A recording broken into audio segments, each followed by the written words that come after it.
Mister Sarang, एक बात तो मैं निश्चित रूप से कह सकती हूँ कि आप एक बेहद खुशमिजाज इंसान हैं। बस मैडम, कभी कभी कुछ ऐसी बातें निकल आती हैं कि वो मजाक बन जाता है।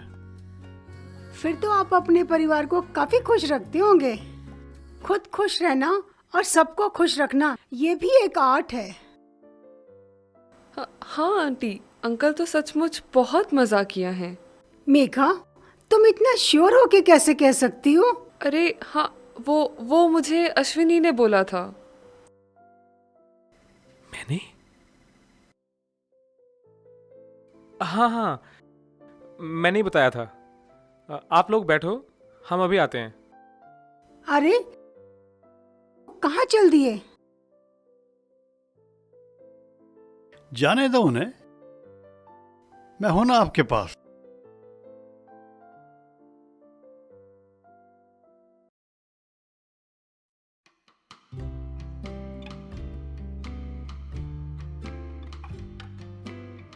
अच्छा हुआ तुमने वहां से निकलने को बोला, अब हम आराम से अपनी बातें कर पाएंगे।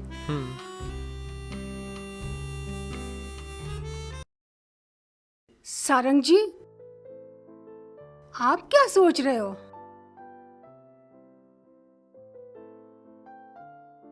मैडम, मैं सोच रहा था कि कभी कभी किसी को समझने के लिए दो पल ही काफी हैं और कभी पूरी जिंदगी भी कम पड़ जाती है। फिलहाल आपका क्या ख्याल है?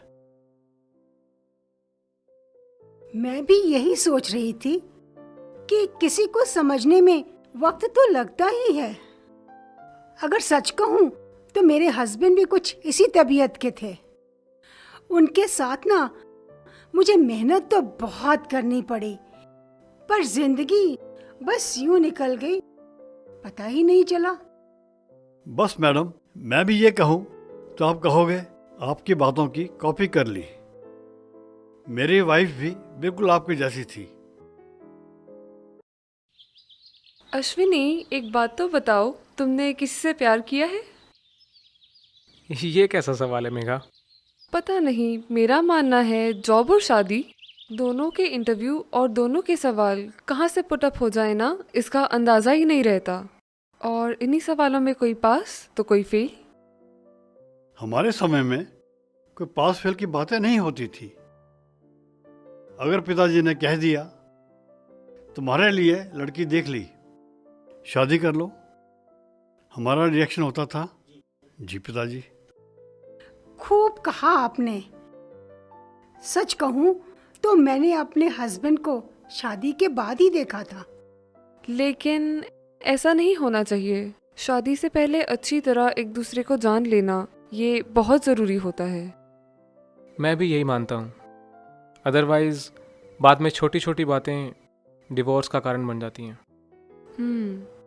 आजकल की जनरेशन को पता ही नहीं लगता नापसंद क्या है, उनकी पसंद क्या है। एंजॉयमेंट तो लोग पहले भी करते थे, आज भी कर रहे हैं, बस तरीके अलग अलग बदलते जा रहे हैं। एन्जॉयमेंट की बात नहीं है मेघा, फैमिली को लेकर लोग टेंशन में रह रहे हैं। यार छोड़ो, तुम भी बार बार टेंशन की बात मत करो। तुम ये बताओ, कॉलेज में तो तुम बहुत ही सीधे थे, तुमसे तो कुछ होगा नहीं, तो क्या कभी किसी लड़की ने तुम्हें प्रपोज किया? क्या मतलब है मुझसे कुछ होगा नहीं? अरे बाबा, मेरे कहने का वो मतलब नहीं था। तुम कॉलेज में बहुत सीधे साधे भोले भाले से थे, बस इसीलिए ऐसा कहा। हाँ, सीधा तो मैं हूँ, पर इतना भी नहीं। बात को घुमाओ नहीं, देखो अब ऐसा तो हो नहीं सकता। हर किसी की जिंदगी में कोई ना कोई तो रहता ही है, तो आज अपने दिल की बात छुपाओ नहीं, नाम बता दो। मुझे नहीं पता। क्या ऐसा तो नहीं हो सकता? क्या नहीं हो सकता? यही कि तुम्हारी कोई गर्लफ्रेंड ना रही हो। अब तो यार तुम्हें नाम बताना पड़ेगा, तुम तो बड़े छुपे रुस्तम निकले। मेघा, यहाँ बात शादी की हो रही है या मेरे करेक्टर का चीरहरण हो रहा है? अरे बाबा, एक मिनट रुको तो। तुम पहले बात मत घुमाओ बार बार, सिर्फ नाम बताओ। शिवानी। ओ यार, शिवानी। नहीं यार, वो तो बहुत सीधी थी, वो ऐसा नहीं कर सकती। सीधा तो मैं भी हूँ, अभी थोड़ी देर पहले ही तुमने कहा था। अरे पर मैंने सुना था कि शिवानी की शादी हो गई और तुम कुंवारे रह गए, तो कहाँ गया तुम्हारा प्यार?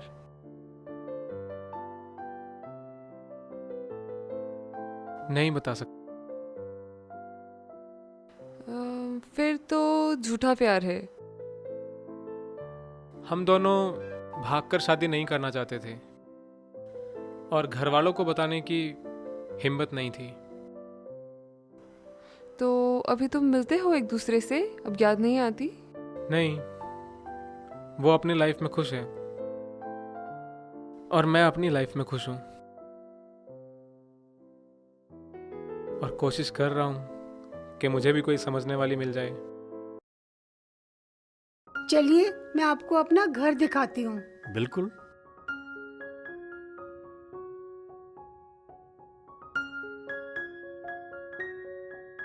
ये चीज क्या है? बहुत देर से देख रहा था। मुझे पूरा यकीन है कि ये चीज आपकी पसंद की ही होगी।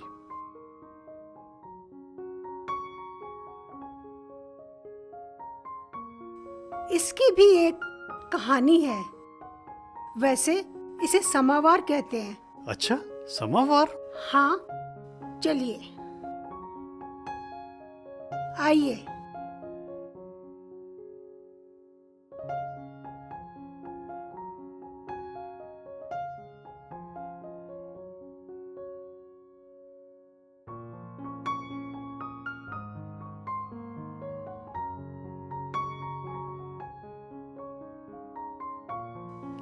कमरा तो अच्छा सजा रखा है, कश्मीर का काम लगता है। अरे ये तो समावार है। आप दो ले आए। लेकिन इसकी एक कहानी है। क्या कहानी है? कहानी उस कहानी की कड़ी है। क्या हुआ, मैं अपने हस्बैंड के साथ बाजार गई और मुझे वो बड़ा वाला समावार पसंद आ गया, लेकिन दाम सुनकर हम दोनों वापस आ गए। दूसरे दिन जब मेरे हस्बैंड ऑफिस गए ना, तो मैं बाजार चली गई और ये लेकर आ गई। आप इतना अच्छा बोलती हैं कि दिल करता है सुनता ही जाऊं। ये आपकी ना मिस्टर सारंग दूसरी खूबी पता चल गई कि आप तारीफ करना भी खूब जानते हैं। अच्छा, आगे कहानी बताओ। तो मैं कहानी बता रही थी। मैं ये लेकर आ गई और मेरे हस्बैंड शाम को वो बड़ा वाला ले आए, और जब मैंने दोनों की कीमत देखी तो वो अपने दोस्त के साथ मिलके सस्ते में ले आए। मेरा तो बहुत महंगा आया। इन्होंने मुझे समझाया और गुस्सा भी किया। अच्छा, जिसकी बीवी इतनी खूबसूरत हो कुछ भी ले आए, क्या फर्क पड़ता है? अरे वो बात नहीं, वो तो बहुत अच्छे इंसान थे। गुस्सा तो उन्होंने मुझे इसलिए किया कि मैं अकेली बाजार क्यों गई। वो चाहते थे हम दोनों मिलकर ही खरीदें। चलो ठीक है, मैं भी मजाक कर रहा था। हाँ नहीं, अरे खूबसूरती से सारंग साहब घर नहीं चलता। ये उस दौर की बात है जब ना बैंक में पैसे होते थे ना पॉकेट में। अरे चलिए देखें बच्चे कहाँ रह गए बाहर।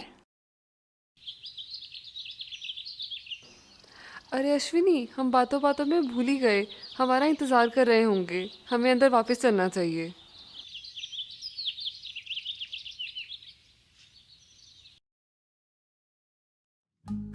ये दोनों बच्चे पता नहीं कितनी लंबी बातों में खो गए। करने दो उनको बातें, इसी बहाने हम आपसे और बातें कर लेंगे। अरे वाह अंकल, लगता है आपको आंटी के साथ बात करके काफ़ी अच्छा लगा। तो फिर बताओ, कैसी लगे आपको आंटी? बेटा, मुझे तो आंटी बहुत अच्छी लगी, बाकी इनकी मर्जी। क्यों आंटी, आपका क्या कहना है इस बारे में? अब तुम दोनों की जो मर्जी। क्यों, आपको अंकल पसंद नहीं आए? अरे नहीं, ऐसा थोड़ी कहा। ये ऐसा कह भी नहीं सकते। अरे आंटी, कल आप दोनों की कोर्ट में शादी हो जाएगी। तो मेघा, आज फिर से हमने दो अकेले रहने वालों को एक कर दिया। और तुम्हारा क्या? हमारा? हाँ,